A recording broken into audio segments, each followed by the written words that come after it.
Baiklah jamaah yang dimuliakan Allah Subhanahu wa taala, kesempatan kali ini tetap kita isi kegiatan majelis ilmu.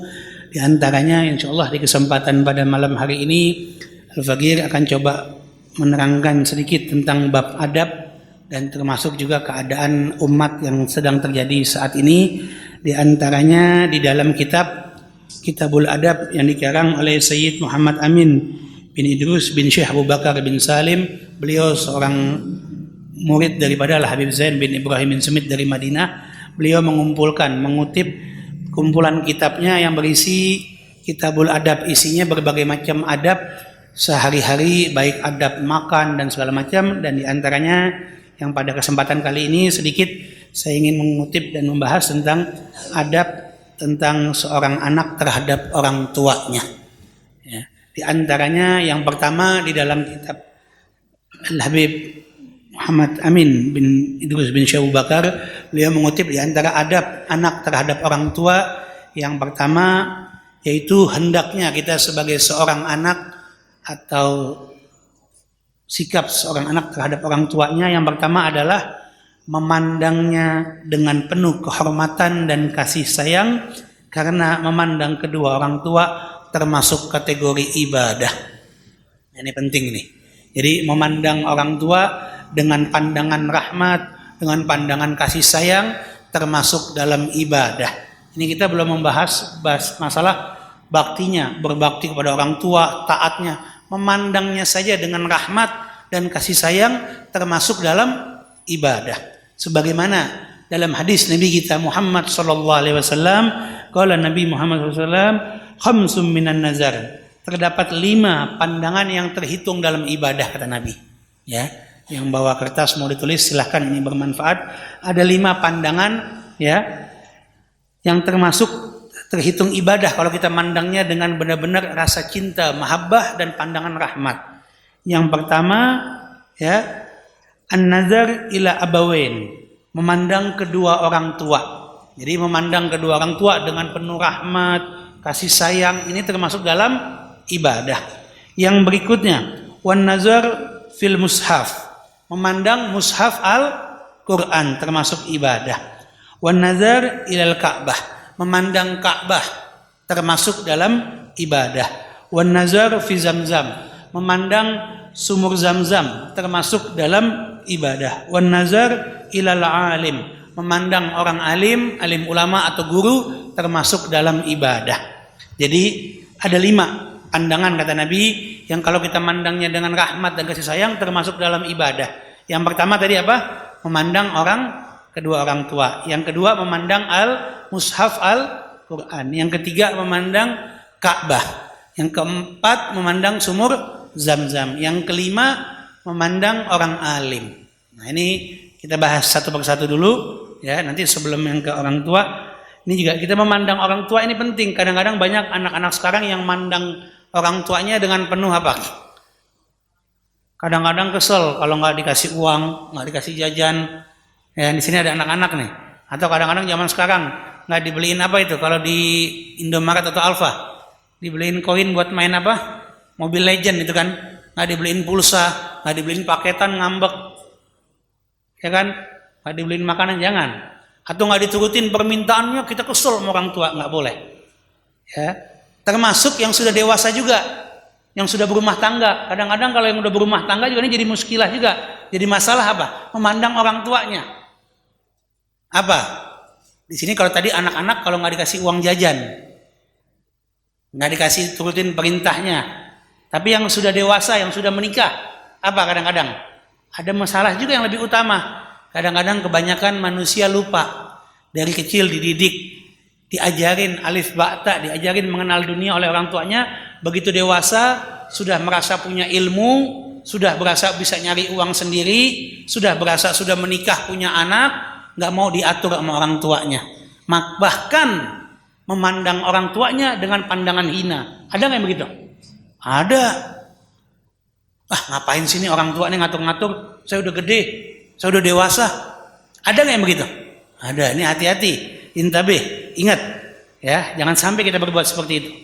Mandang orang tua, jangan. Kadang-kadang masih banyak nih yang sudah merasa punya ilmu hebat, Ya, punya ilmu luar biasa, punya harta, berasa orang tuanya dia sudah balas. Ya.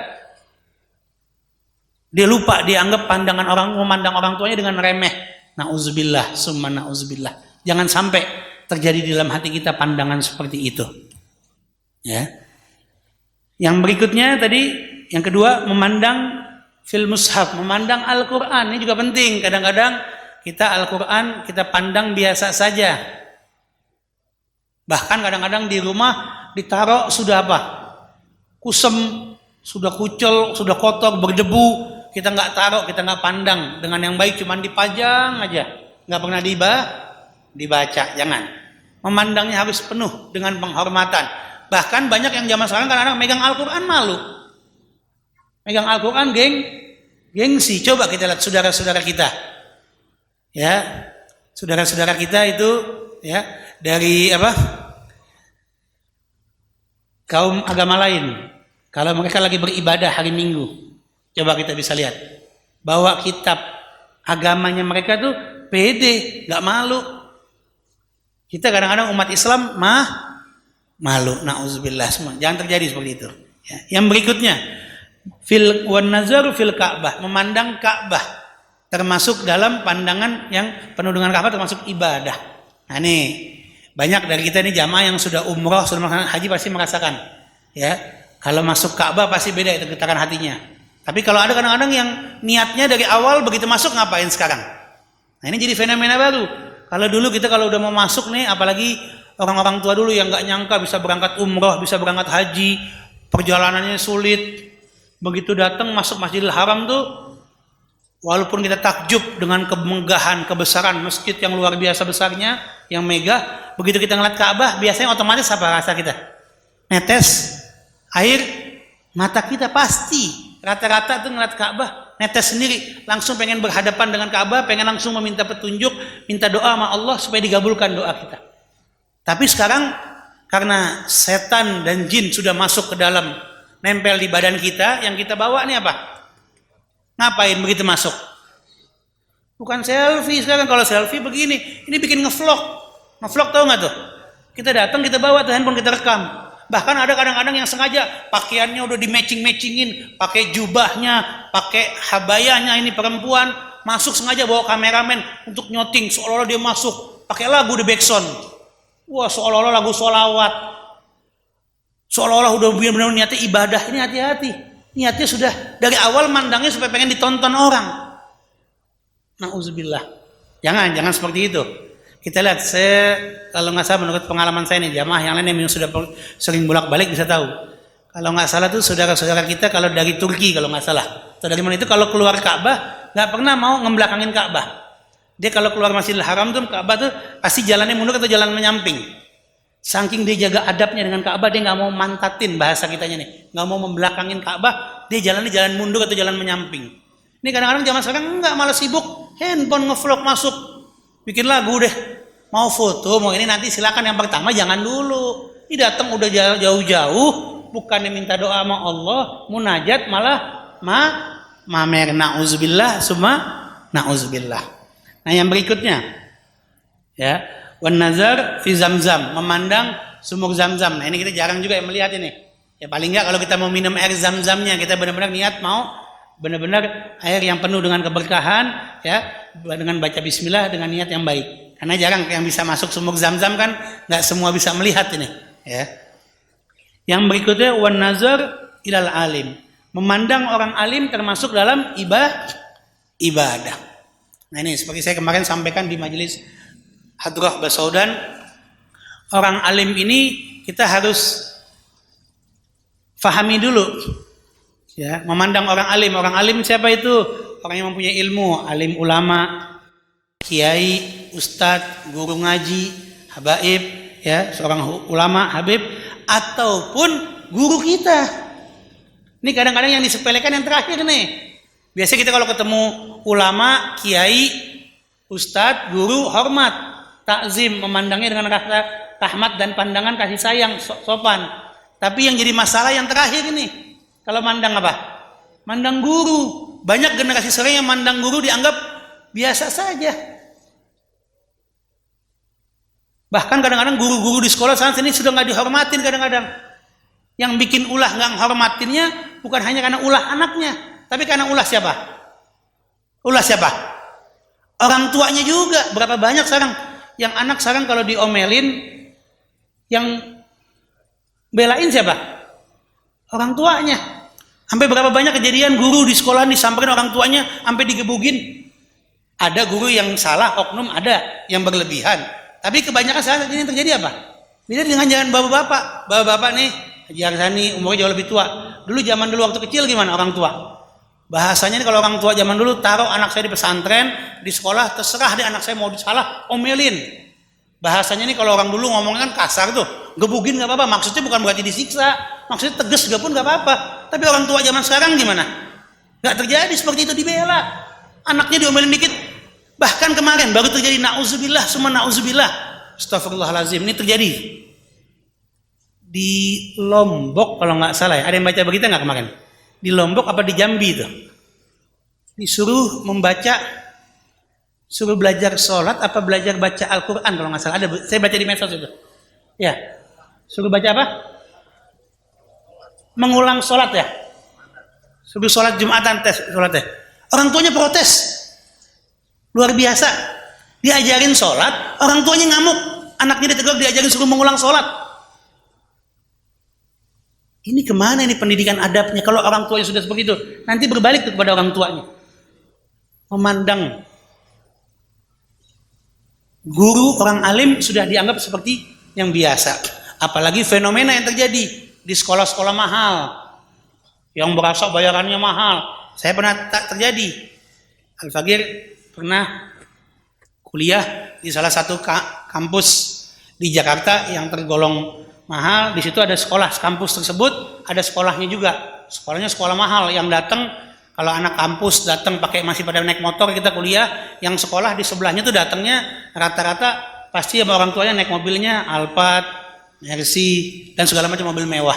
Terus saya lihat kalau lagi di masjid lagi sholat berjamaah, gurunya jarang berani negor, anak-anak itu kurang ngajar. Karena gurunya ketakutan, kenapa? Karena berasa orang tua udah bayar mahal, anak udah bayar mahal, anak gak boleh diomelin. Nah kami anak-anak mahasiswa, masa bodoh, masjid rumahnya Allah, dia nakal di masjid. Kayak itu zaman sekolah, zaman kuliah kan kita bandel-bandel, suka iseng juga ngeliat anak-anak kecil. Kita omelin, bahasa kalau orang Betawi bilang apa itu? Dijitak gitu deh, diem di masjid rumah Allah. Gurunya gak berani, takut. Kenapa? Saya pernah tanya, kenapa Pak gak berani tegur Pak? Takut orang tuanya ngomel. Karena udah berasa bayar mahal, karena kejadian orang tua datang, saya bayar mahal, anak saya nggak boleh diomelin. Na'udzubillah, na'udzubillah. Nah inilah, jangan sampai pandangan kita terhadap orang alim tadi apa? Bisa guru, bisa kiai, bisa ustadz, bisa alim ulama, bisa habaib, tapi juga bisa guru kita yang mengajarkan kita dari nggak tahu menjadi tahu. Jangan sampai kalau kita sudah memandang guru dengan hina, ilmunya akan sia-sia. Ilmunya akan apa? Akan hilang begitu saja. Apalagi saat ini kadang-kadang kalau yang datang yang ngajar gurunya lebih muda. Hebatan gua masih anak-anak ini. Jangan lihat dalam hadis Nabi, dalam makalah para salafun saleh, jangan lihat di mana orang itu mengucapkan, siapa yang mengucapkannya. Oh, mentang-mentang muda kita nggak mau tolak. Kita tolak ilmunya. Begitu yang tua begitu hormatin. Enggak. Kalau ada ucapan yang baik dari kalangan muda maupun kalangan tua, harus dihormati dan diterima. Itu ilmu. Ya, ini jadi penting. Ada 5 jadi ya. Kata Nabi, yang kalau kita memandangnya harus penuh dengan kehormatan dan kasih sayang. Yang pertama tadi memandang orang tua, ini penting. Birrul walidain, berbakti kepada kedua orang tua kita ya. Yang kedua, memandang mushaf Al-Qur'an. Yang ketiga, memandang Ka'bah. Yang keempat, memandang sumur Zam-Zam. Yang kelima, memandang orang alim. Orang alim macam-macam. Ada guru, ada orang tua, ada ustadz, kiai, habib, dan ini semua harus kita pandang dengan pandangan rahmat. Insya Allah dengan pandangan tersebut ilmunya akan bermanfaat buat kita semua. Amin ya rabbal alamin. Nah, inilah, ini penting ini. Adab ini yang saat ini banyak ditinggalkan oleh semua orang. Ini termasuk memandang orang alim. Nah, saya mau kaitkan pembahasan orang alim ini dengan yang terjadi saat ini, ya. Yang kalau di dalam kitab Syaraful Ummah Muhammadiyah yang Habib Ahmad selalu sampaikan tentang kehususan umat Nabi Muhammad SAW dengan perbedaannya dengan kaum-kaum terdahulu, kaum Nasrani maupun kaum Yahudi. Kita orang Islam menghormati ulama, menghormati orang alim, menghormati guru, menghormati orang yang memberikan ilmu kepada kita. Beda dengan yang terjadi saat ini. Ini lagi rame nih. Apa? Di mana yang terjadi? Palestina. Jadi nggak usah heran kalau saat ini terjadi kezoliman yang luar biasa, ya kan? Kezoliman yang luar biasa di Palestina yang dijajah oleh Zionis Israel dan para antek-anteknya. Yang kalau kita jamaah Rabu malam Kamis nih kalau ikut kajian Syaraful Ummah Muhammadiyah Habib Ahmad udah paham apa? Kaum Yahudi apa perbedaannya? Jangankan ulama, nabinya aja apa? Nabinya aja dibunuh, bukan lagi nggak dihormatin. Nabinya aja dibunuh sama dia. Jadi jangan kaget kalau saat dia membantai dengan luar biasa. Ya, nabinya aja bukan lagi orang alimnya, nabinya aja udah benar-benar nggak dihargain sama sekali sama dia. Ya, apalagi yang berbeda agama bagi mereka. Nah, inilah yang terjadi saat ini di Palestina. Ya, kita sebagai umat Islam wajib membela saudara-saudara kita di sana. Membelanya dengan apa, Beb? Dengan kemampuan kita masing-masing semua. Yang bisa mampu dengan harta, dengan hartanya. Yang bisa mampu dengan fisiknya mau jihad, silahkan. Yang bisa mampu dengan tenaga medis seperti saudara-saudara kita di relawan kemanusiaan Mercy dan yang lainnya, ya. Yang kemarin rumah sakit Mercy kita dibom sempat, ya. Dan semalam baru terjadi di rumah sakit terjadi juga pemboman rumah sakit itu sampai 500 orang meninggal dunia semalam terjadi, ya. Mau bantu dengan relawan kemanusiaan, silahkan. Bantu dengan hartanya, silahkan. Dan segala macam kemampuan yang kita bisa tolong untuk membantu saudara-saudara kita di Palestina yang dijajah. Jadi jangan pernah sebut negara Israel. Nggak ada, negara Israel itu nggak ada. Yang ada Palestina al-Mukhtallah. Palestina yang dijajah. Ini harus penting nih dalam peta dunia kita nih. Nggak ada tuh negara Israel, nggak ada. Yang ada Palestina yang dijajah negaranya. Ya. Oleh siapa? Oleh Zionis Israel dan para antek-anteknya yang saat ini sedang bercokol di tanah Palestina yang dijajah. Nah, kita wajib. Allah Subhanahu wa taala sudah mengingatkan kepada kita, ya. Ya ayyuhalladzina amanu in tansurullaha yansurkum wa yusabbit aqdamakum. Wahai orang-orang yang beriman, jika kamu menolong agama Allah, niscaya Allah akan menolong kamu. Wajib kita menolong saudara-saudara kita. Paling tidak bantu dengan doa.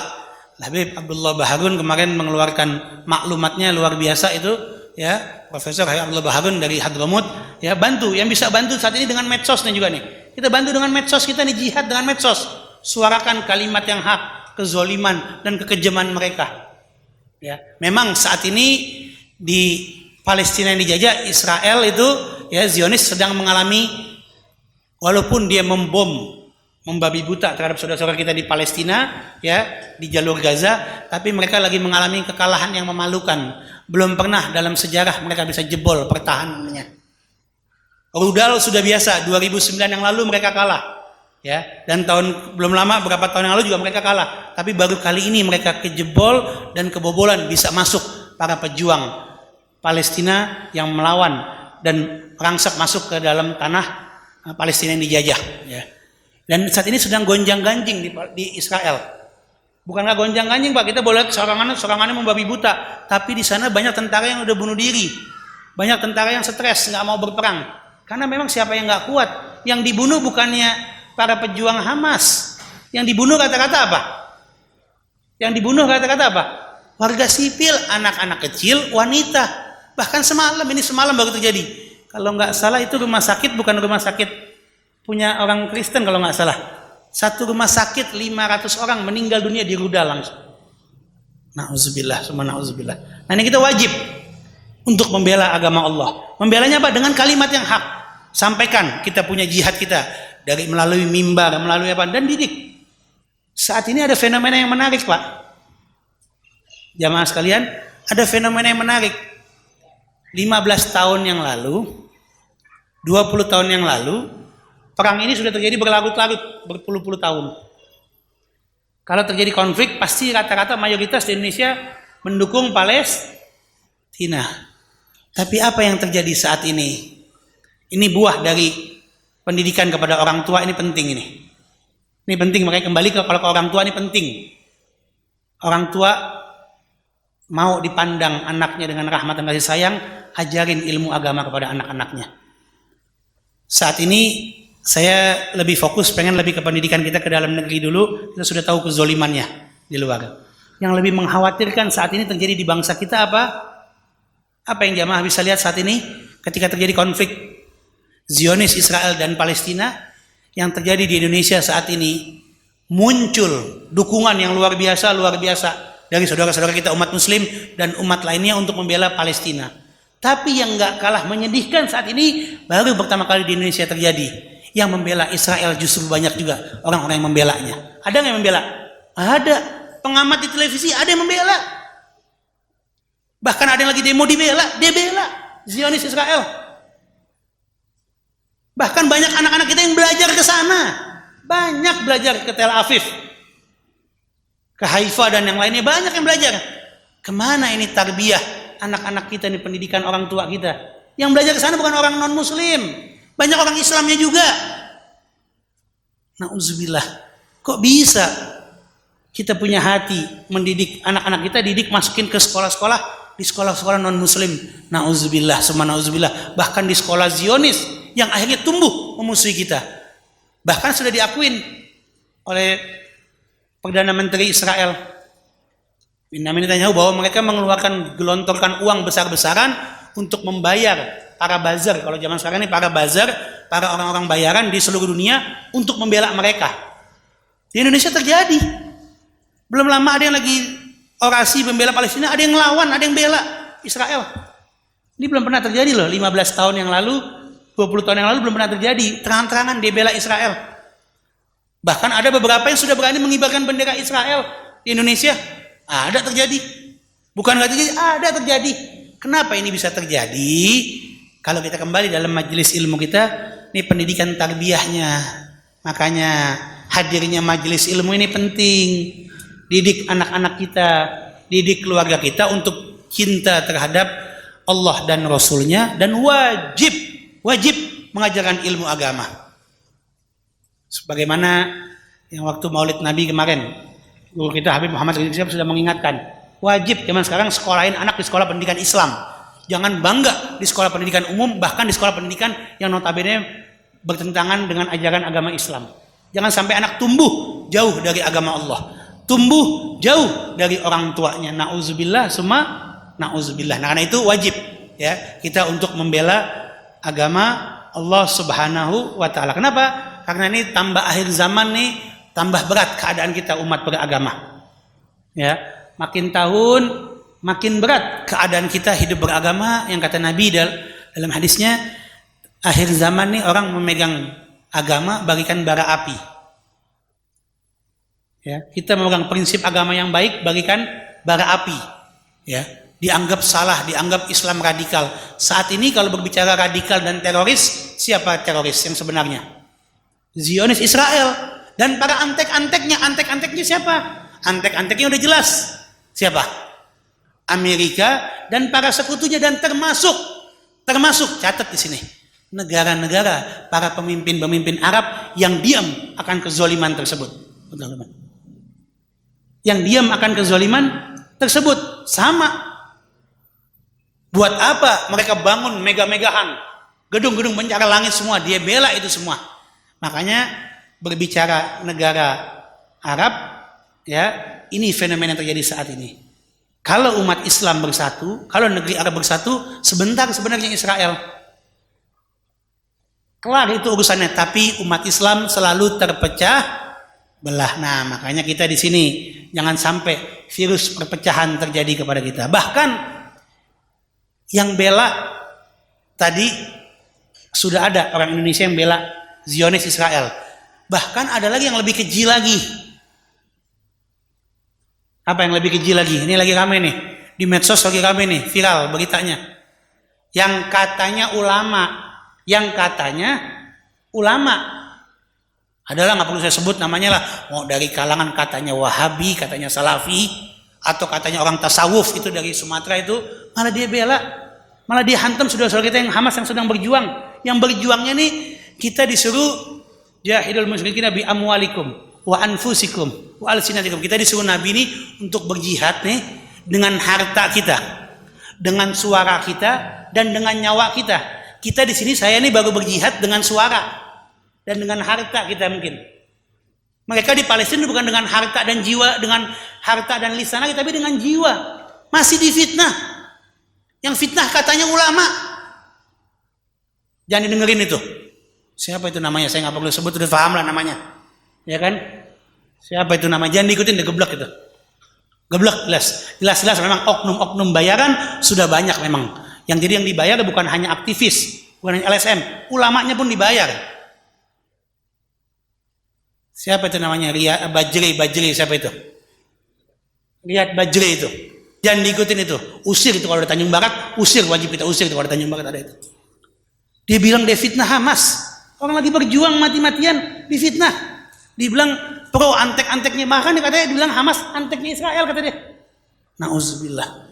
Ini otaknya, harta, jiwa semua udah habis. Pengorbanan itu bukan baru lagi Hamas. Dari sebelumnya berapa tahun yang lalu, kalau nggak salah 5 atau 10 tahun yang lalu, ulama besar Syekh Ahmad Yasin, termasuk tokoh senior di Hamas, baru keluar dari rumah sholat subuh pakai kursi roda, udah orang tua, bunuhnya bukan ditembak, dia apain? Dirudal.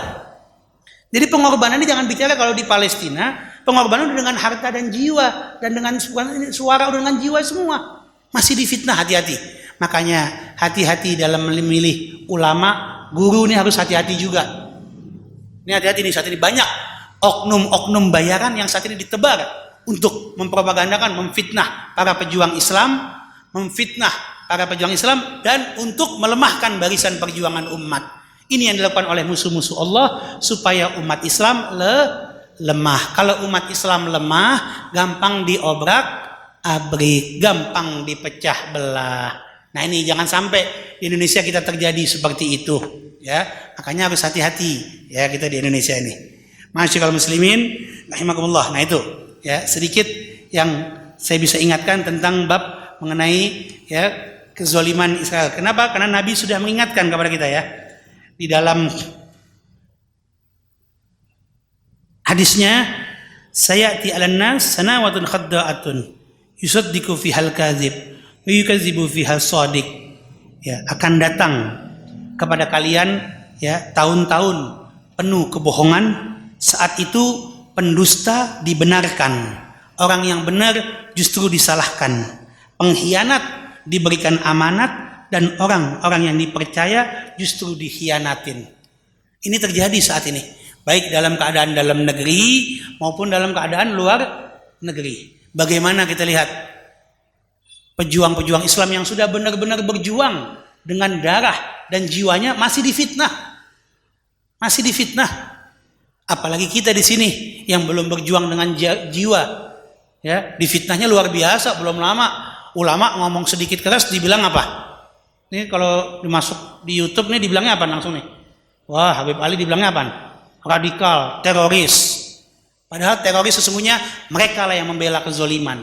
Mereka lah yang membenarkan korupsi, kemungkaran, merajalela. Mereka yang mendiamkan, mereka lah yang sebenarnya orang-orang yang radikal dan teroris yang ada di negeri ini.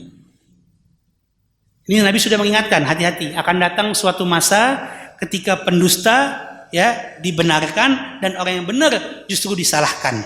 Ya, orang yang diberikan amanat justru, ya, orang yang pengkhianat diberikan amanat, dan orang yang dipercaya justru dikhianatin. Terjadi nggak saat ini di Indonesia? Terjadi nggak? Terjadi. Di luar negeri juga terjadi. Pemimpin-pemimpin Arab juga yang pada berkhianat banyak, yang bergandengan tangan dengan zona Israel banyak. Coba kalau pemimpin Arab yang bersatu. Nggak lama dulu pernah terjadi, raja di Arab Saudi yang bagus ingin bersatu melawan kepentingan memboikot minyak Amerika dan Israel. Nggak lama hitungannya langsung meninggal ditembak.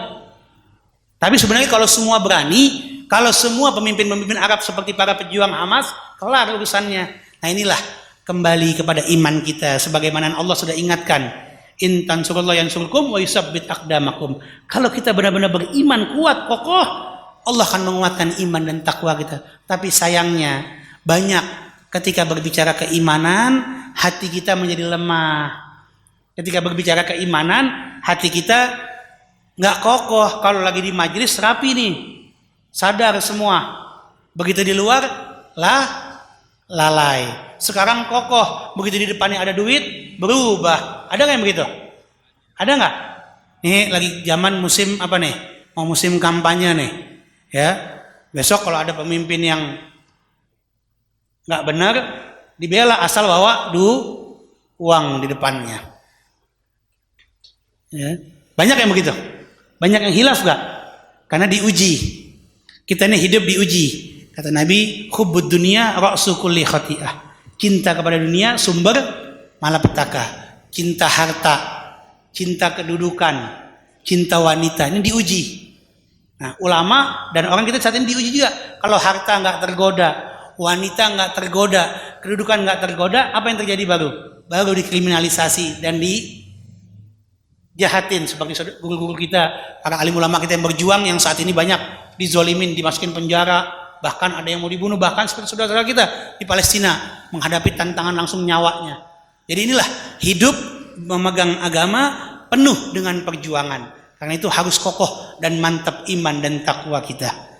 Ya itu. Jadi ingat, hati-hati kata Nabi, akan datang suatu akhir zaman tadi. Ya, ketika orang yang berkata benar dianggap salah, yang salah dianggap benar. Ya. Terus kemudian dalam hadis tadi dilanjutkan, ya, kata Nabi, ya, itu terjadi karena adanya ar-ruwaibidah. Orang-orang yang justru apa? Orang-orang yang banyak mengurusi tempat bukan pada bidangnya. Makanya kita harus menempatkan orang pada ahlinya, pada porsinya. Ini besok kita punya amanat memilih pemimpin, jangan salah milih pemimpin. Pilih yang benar-benar, jangan digadaikan nih. Banyak kita kemarin digadaikan karena uang 50.000, karena uang 100.000 di TPS kita goyah imannya, akhirnya sampai saat ini terjadi kerusakan yang luar biasa. Ini, ma'asyiral muslimin rahimakumullah. Nah, kami lanjutkan. Adab yang berikutnya tadi, yang pertama jadi memandang adab orang tua, anak terhadap orang tua harus memandang dengan penuh kehormatan. Yang kedua yaitu harus hormat dan taat kepada orang tua, termasuk mencium tangan, ya, kepada ataupun kaki kepada kedua orang tua kita, sebagaimana yang telah dilakukan oleh salafun saleh, sebagaimana dalam hadis Nabi Muhammad SAW, al-jannatu tahta aqdamil ummahat, surga itu berada di bawah telapak kaki ibu, ya. Bahkan dalam hadis Nabi yang lain diriwayatkan, barang siapa yang mencium telapak kaki ibunya, maka seakan-akan dia mencium pintu surga. Ini sama orang tua harus taat, harus hormat. Tadi memandangnya harus hormat, penuh dengan kasih sayang. Yang kedua tadi harus cium tangan. Ini adab kita dalam umat Islam nih, ketemu orang tua cium tangan. Jangan cium tangan kayak anak zaman sekarang nih, anak-anak nih. Apa? Karena ngeliat di TV, ngeliat artis, gimana cium tangannya? Nggak ada cium tangan itu, cium tangan di sini. Nggak usah takut urusan COVID, nggak usah takut, cium memang di sini. Ini bentuk apa sih?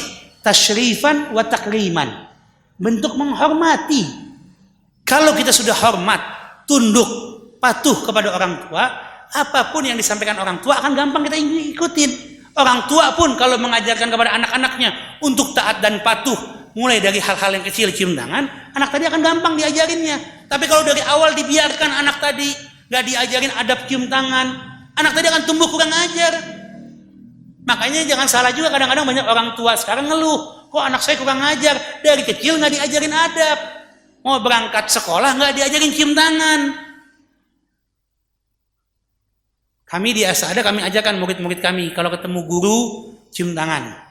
Atau salaman, ya, ketemu yang sesama jenis. Jangan ketemu juga, kalau di rumah, anak perempuan laki dengan orang tuanya wajib. Tapi kalau di sekolahnya harus dibedakan. Kami di madrasah, ada guru laki, ada guru perempuan, ada murid laki, murid perempuan. Di sini ada Ustadz Fauzi nih, guru kita juga nih. Ada Ustadz Dumyati ada. Ya. Kami ajarkan, nggak boleh anak murid Asadah yang laki-laki cium tangan sama guru perempuan, nggak boleh.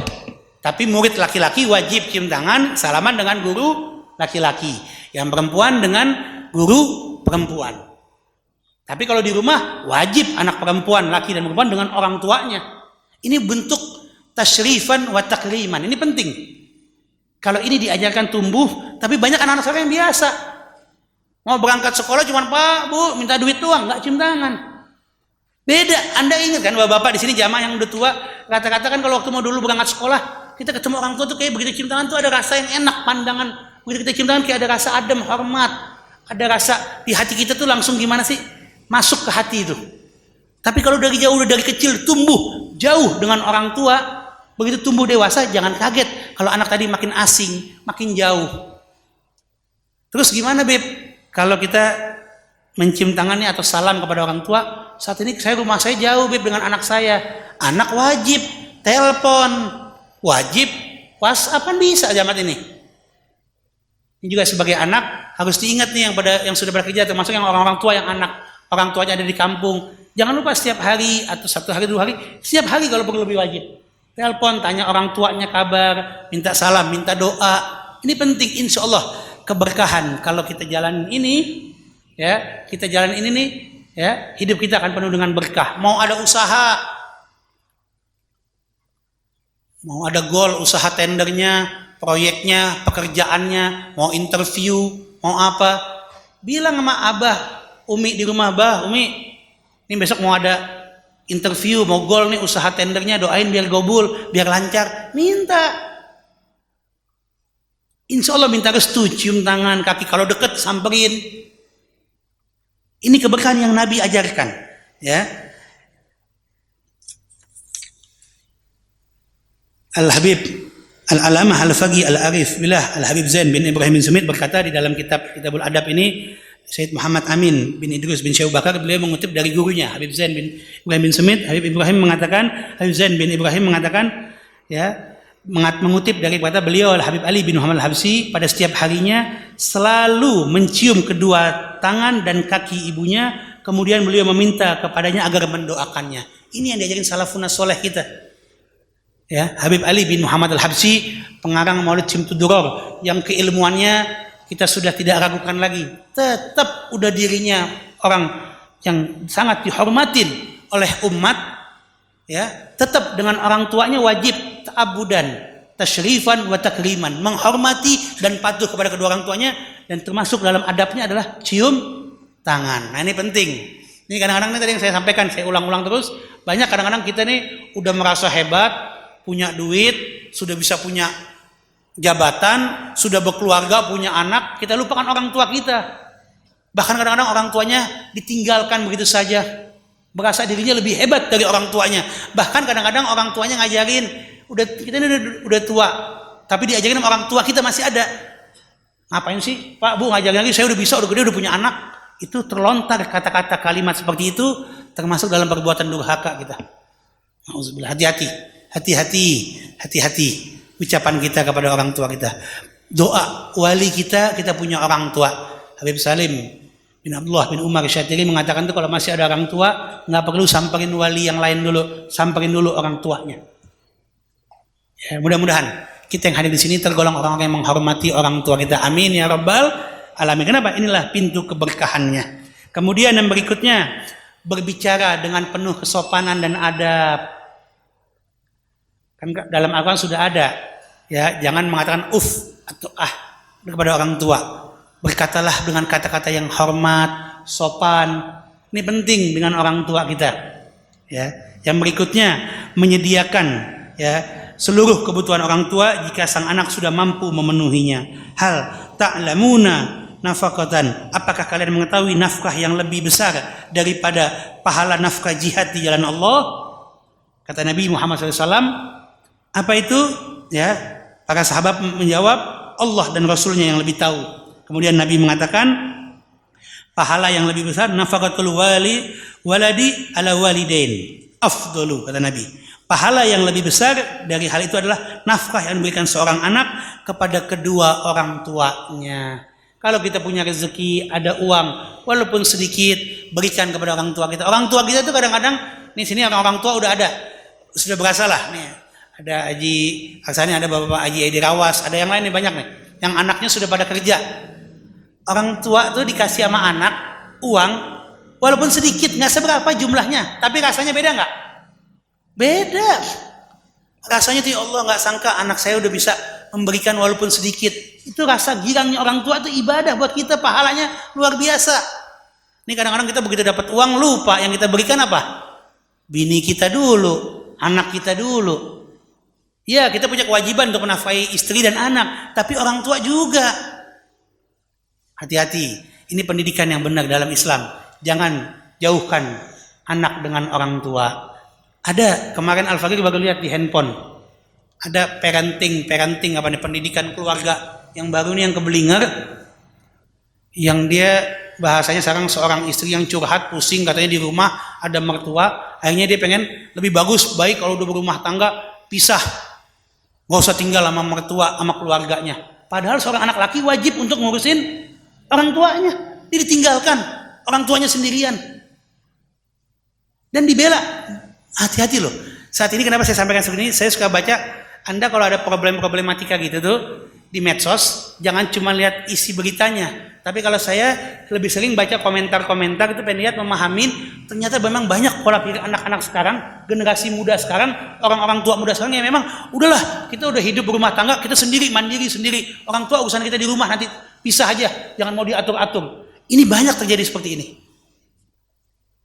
Apakah kita mau seperti terjadi di Jepang atau di Eropa atau di Barat, yang orang tua begitu tua ditaruhnya di mana? Panti. Sekarang sudah mulai panti jompo dibagus-bagusin buat orang tua, dititipin. Nauzubillah. Hati-hati. Kita Islam nggak mengenal pendidikan seperti itu. Islam nggak mengenal seperti itu. Orang tua wajib kita jaga, kita rawat sampai akhir hayatnya. Jangan sampai dititipkan ke panti jompo. Nauzubillah. Bahkan belum lama yang terjadi kan viral, yang sampai diapain tuh?